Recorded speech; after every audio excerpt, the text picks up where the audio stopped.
आज का प्रेरक प्रसंग सच्ची मित्रता। वह एक छोटी सी झोंपड़ी थी। एक छोटा सा दिया झोंपड़ी के कोने में रखा अपने प्रकाश को दूर दूर तक फैलाने की कोशिश कर रहा था, लेकिन एक कोने तक ही उसकी रोशनी सीमित होकर रह गई थी। इस कारण झोंपड़ी का अधिकतर भाग अंधकार में डूबा था। फिर भी उसकी यह कोशिश जारी थी कि वह झोंपड़ी को अंधकार रहित कर दे। झोंपड़ी के कोने में टाट पर दो आकृतियां बैठी थी, कुछ फुसफुस कर रही थी। वे दोनों आकृतियां एक पति पत्नी थे। पत्नी ने कहा, स्वामी, घर का अन्न जल पूर्ण रूप से समाप्त है, केवल यही भुने चने हैं। पति का स्वर उभरा, हे भगवान, ये कैसी महिमा है? तेरी क्या अच्छाई का यही परिणाम होता है। पत्नी सोच में पड़ गई। पति भी सोचनीय अवस्था में पड़ गया। काफी देर तक दोनों सोचते रहे। अंत में पत्नी ने कहा, स्वामी, घर में भी खाने को कुछ नहीं है। निर्धनता ने हमें चारों ओर से घेर लिया है। आपके मित्र कृष्ण अब तो मथुरा के राजा बन गए हैं। आप जाकर उन्हीं से कुछ सहायता मांगो। पत्नी की बात सुनकर पति ने पहले तो कुछ संकोच किया, पर फिर पत्नी के बार बार कहने पर वह द्वारका की ओर रवाना होने पर सहमत हो गया। सुदामा नामक उस गरीब आदमी के पास धन के नाम पर फूटी कौड़ी भी न थी और न ही पैरों में जूतियाँ।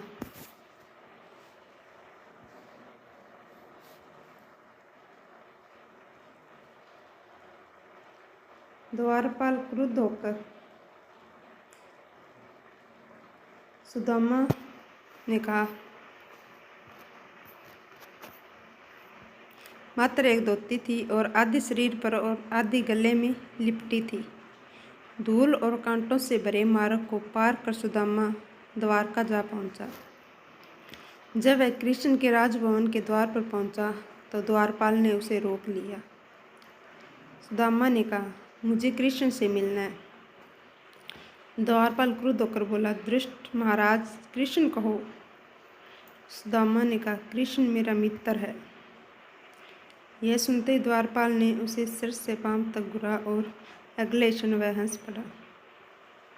तुम हंस क्यों रहे हो? सुदामा ने कहा, जाओ, कहीं और जाओ, महाराज ऐसे मित्रों से नहीं मिलते।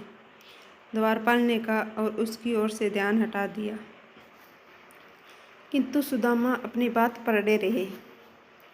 द्वारपाल परेशान होकर कृष्ण के पास आया और उन्हें आने वाले की व्यथा सुनाने लगा। सुदामा का नाम सुनकर कृष्ण नंगे पैर ही द्वार की ओर दौड़ पड़े। द्वार पर बचपन के मित्र को देखते हुए फूले न समाई। उन्होंने सुदामा को अपनी बाहों में भर लिया और उन्हें दरबार में ले आए। उन्होंने सुदामा को अपनी राजगद्दी पर बिठाया, उसके पैरों से कांटे निकाले और धोए।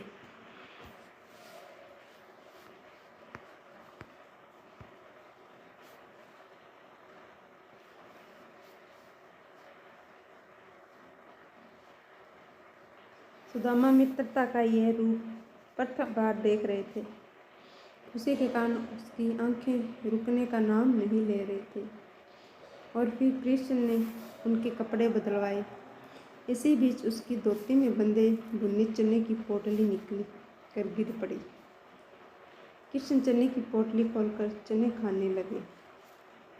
द्वारका में सुदामा को बहुत सम्मान मिला, किंतु सुदामा फिर भी आशंकाओं से घिरे रहे, क्योंकि कृष्ण ने एक बार भी उनके आने का कारण नहीं पूछा था।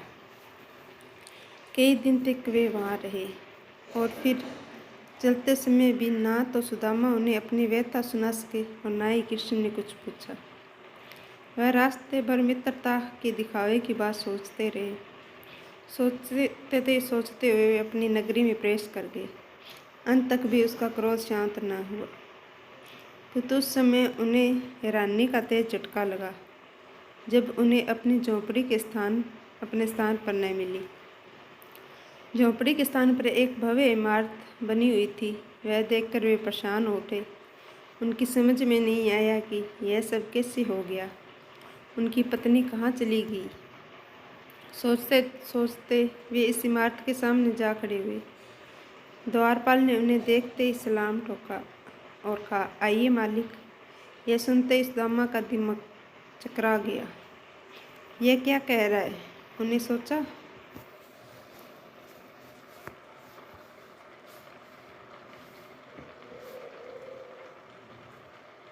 तभी द्वारपाल पुनः, क्या सोच रहे हैं मालिक, आइए न। यह मकान किसका है, सुदामा ने अचक कर पूछा। क्या कह रहे हैं मालिक, आप ही का तो है। तभी सुदामा की दृष्टि अनायास ही ऊपर की ओर उठी चली गई। ऊपर देखते ही वह एक और अधिक हैरान हो गए। ऊपर उनकी पत्नी एक अन्य औरत से बात कर रही थी। उन्होंने आवाज़ दी, आपका नाम। सुनते ही ऊपर खड़ी सुदामा की पत्नी ने नीचे देखा। पति को देखते ही वह प्रसन्नचित होकर बोली, आ जाइए स्वामी, यह आपका ही घर है। यह सुनकर सुदामा अंदर प्रवेश कर गए। पत्नी नीचे उतरकर आई और सुदामा ने पूछा, यह सब क्या है। पत्नी ने कहा, कृष्ण कृपा है स्वामी। क्या सुदामा के मुँह से निकला। अगले ही पल वे सब समझ गई। फिर मन ही मन